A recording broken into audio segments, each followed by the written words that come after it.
دوستو، سلطان عبدالمجید کا تعلق نقشبندی سلسلے کی خالدی شاخ سے تھا، جو اپنا تعلق شیخ خالد بغدادی کے دمشق کے مزار سے جوڑتے تھے۔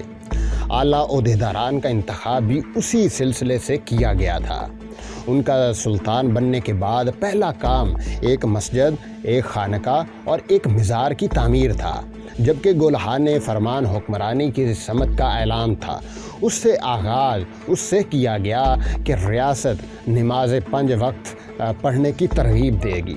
اس کے بعد ایک نیا عمرانی معاہدہ پیش کیا گیا تھا۔ السلام علیکم دوستو، میں ہوں محمد ذیشان اور آپ دیکھ رہے ہیں کریڈیبل آسی یوٹیوب چینل۔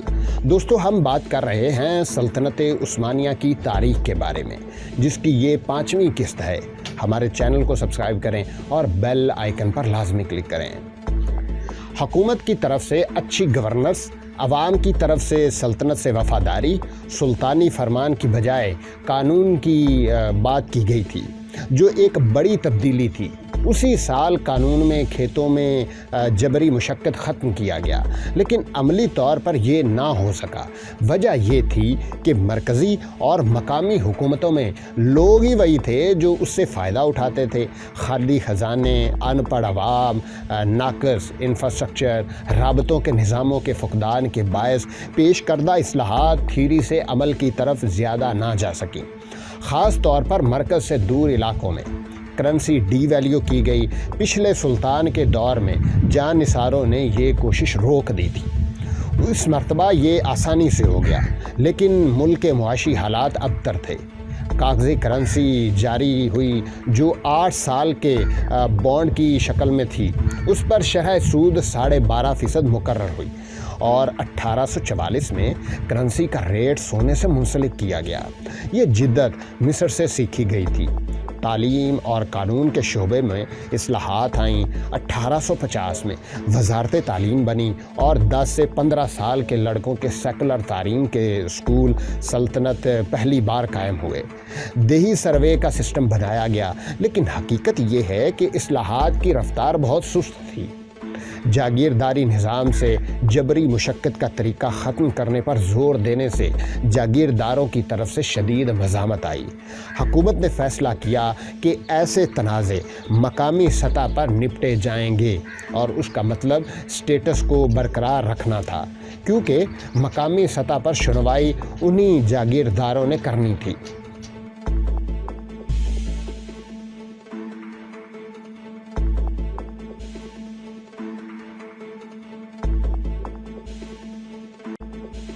اور دستکاری کو شوکیس کیا گیا۔ پیداوار اور برآمدات کی طرف توجہ کی گئی اور ایک مثال سیٹ کی گئی۔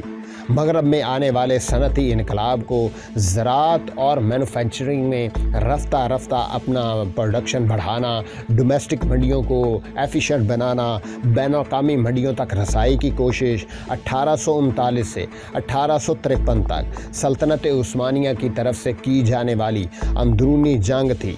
بیرونی تاجروں کو اپنے ملک کی رسائی دینے سے پرانی اجارہ داریاں ٹوٹنا شروع ہو گئی تھیں۔ سلطان عبدالمجید کے حکم پر استنبول میں صدیوں پرانی غلاموں کی منڈی 1846 میں بند کر دی گئی تھی۔ کئی لوگوں کا روزگار اس سے وابستہ تھا۔ اس خبر پر جدہ میں احتجاج ہوئے، مسلح تصادم بھی ہوئے، لیکن 1857 میں سلطنت بھر میں غلاموں کی تجارت غیر قانونی قرار دے گئی۔ روس کے ساتھ کریمیا کی جنگ 1854 میں شروع ہوئی۔ اس جنگ کی وجہ یروشلم میں آرتھوڈوکس کرسچن کے مقدس مقامات تھے، جن پر زار روس نے کنٹرول طلب کر لیا تھا۔ اس جنگ میں عثمانیوں کو اپنے اتحادی فرانس، برطانیہ کی صورت میں مل گئے۔ روس نے برطانیہ کے اثر کا غلط اندازہ لگایا تھا اور اس کو 1856 میں جنگ بند کرنا پڑی تھی، لیکن پیرس امن معاہدے کا ایک سائیڈ ایفیکٹ عثمانی سلطنت کے برطانیہ پر مزید انحصار کی صورت میں نکلا، اور اس کا نتیجہ اصلاحات کا بڑھنے والا دباؤ تھا۔ عثمانی سلطانوں میں اپنے شہر سے باہر جانے کا رواج نہیں تھا، ماں سوائے فوج کے سربراہ کے۔ ملک سے باہر جانے کا تو بالکل بھی نہیں۔ سلطان عبد المجید کے بعد آنے والے سلطان عبد العزیز وہ پہلے اور واحد سلطان تھے جو کسی بھی غیر ملکی دورے پر گئے۔ انہوں نے 1867 میں 11 روز ملکہ وکٹوریہ کے مہمان کے طور پر اور 6 ہفتے فرانس کے دورے میں گزارے۔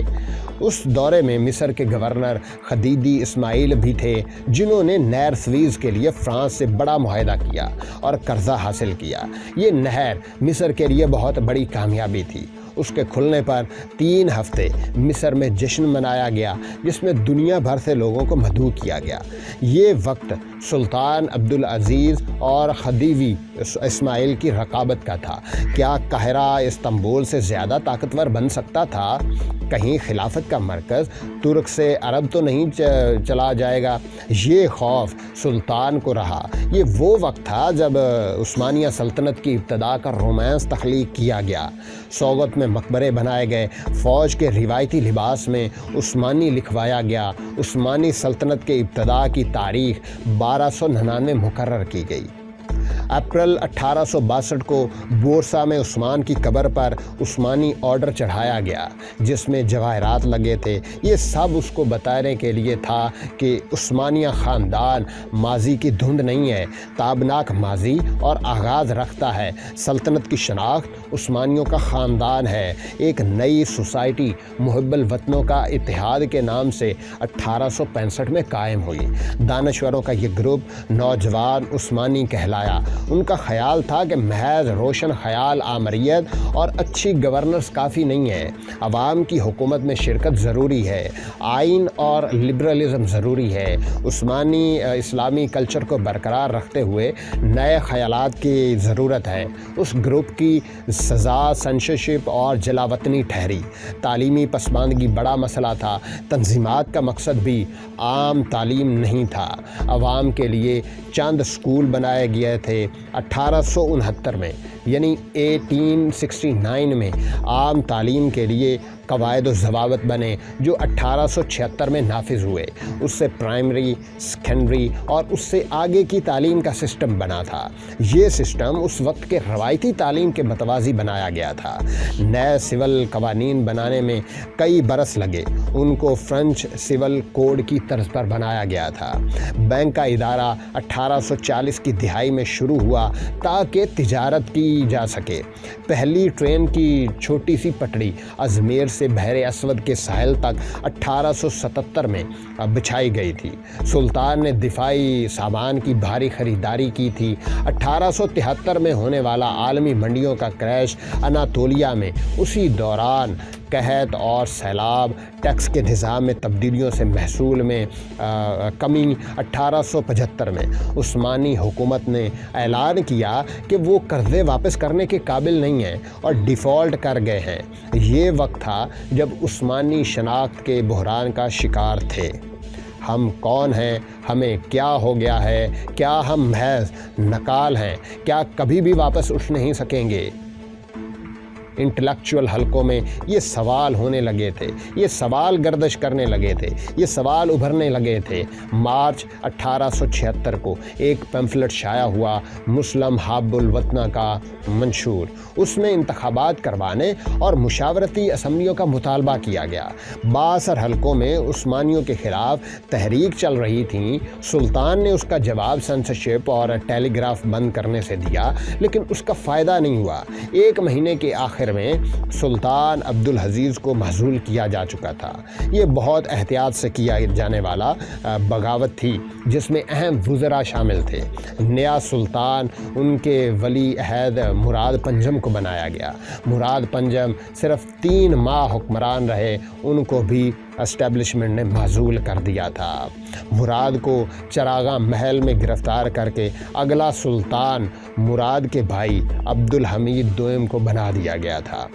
اپریل 1876 کو بلغاریہ کے صوبے میں بغاوت ہوئی۔ اس کے نتیجے میں ہونے والے واقعات میں روس نے اپریل 1877 کو عثمانیوں کے خلاف اعلان جنگ کر دیا تھا۔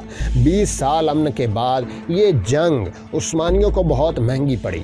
بلغاریہ کے 3 حصے کر دیے گئے، جس میں سے ایک عثمانیوں کے پاس رہا، ایک نیم خود مختار اور ایک آزاد تھا۔ روس نے کارس اور اردہان کا علاقہ لے لیا۔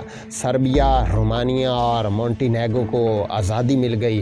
بوسنیا اور اس کے علاوہ آسٹرو ہنگری سلطنت کے پاس چلا گیا۔ جن علاقوں پر روس نے قبضہ کر لیا تھا اور صلح کے معاہدے میں ان سے دستبردار ہوا تھا، اس کے عوض اسی سلسلے میں 80 کروڑ 25 لاکھ فرانک کی جارحانہ لگا دیا گیا تھا۔ ہر صدی میں عثمانی اپنی سلطنت کا 1/3 علاقہ کھو چکے تھے۔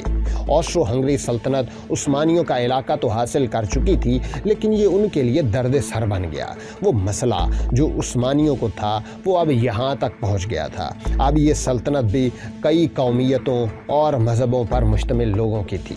اس بادشاہت کو بھی نیشنلزم کا سامنا پڑ گیا۔ مقامی آبادی کو کنٹرول کرنے کا مسئلہ تھا، بڑے علاقے کے روس کے خلاف دفاع کا مسئلہ تھا۔ یہ وہ مسائل تھے جنہوں نے ہیسبرگ کی سلطنت کو عثمانی سلطنت سے بھی پہلے ختم کر دیا تھا۔ برلن معاہدے میں ملنے والا علاقہ ان کے جلد انہدام کا سبب بھی بنا۔ دوستو، سلطنت عثمانیہ کی تاریخ ابھی جاری ہے۔ اگلی ویڈیو کے لیے ہمارے چینل کو سبسکرائب کریں اور بیل آئیکن پر لازمی کلک کریں۔